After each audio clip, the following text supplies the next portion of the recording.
कोकणातील प्रत्येक अपडेट जाणून घेण्यासाठी आजच माझे कोकणच्या सोशल मीडिया प्लॅटफॉर्मला लाईक, फॉलो आणि सबस्क्राईब करा।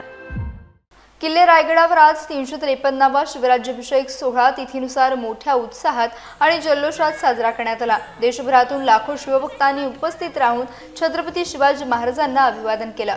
पहाटेपासून ढोल ताशे, पोवाडे, मर्दानी खेळ आणि पारंपरिक सोहळ्यांनी रायगड दुमदुमून गेला। यावेळी उपमुख्यमंत्री एकनाथ शिंदे यांच्या हस्ते राजसदरेवर छत्रपती शिवाजी महाराजांच्या मूर्तीला अभिषेक करण्यात आला।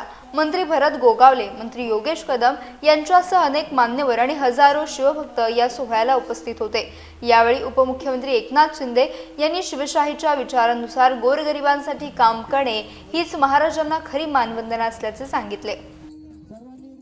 या राज्याभिषेकापूर्वी चलनात मुघलांची नाणी वापरावी लागत होती।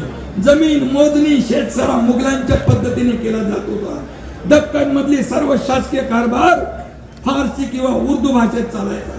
महाराजांनी या सर्व प्रथा परंपरा मोडून टाकल्या, खंडित केल्या। महाराजांनी स्वतःची शिवराज्याभिषेक हे नवं कॅलेंडर सुरू केलं। स्वतःची सोन्याची नाणी पाडली, भाषा आणि संस्कृतीची घडी बसवली। शेतकरी कल्याण, महसूल व्यवस्था आणि प्रशासन यांची घडी बसवली। एक आदर्श घालून दिला शिवाजी महाराज। रक्ताचं पाणी करून उभं केलं। ते जर आपण सुराज्य म्हणून पुढे नेतोय, सुराज्य म्हणून पुढे नेतोय आणि म्हणून शेतकऱ्यांच्या बांधावर पाणी पोचवणं, गोरगरिबांच्या डोक्यावरचं हक्काचं छप्पर देणं, तरुणांच्या हातानं काम देणं हीच खऱ्या अर्थाने आजच्या काळाची गरज आहे।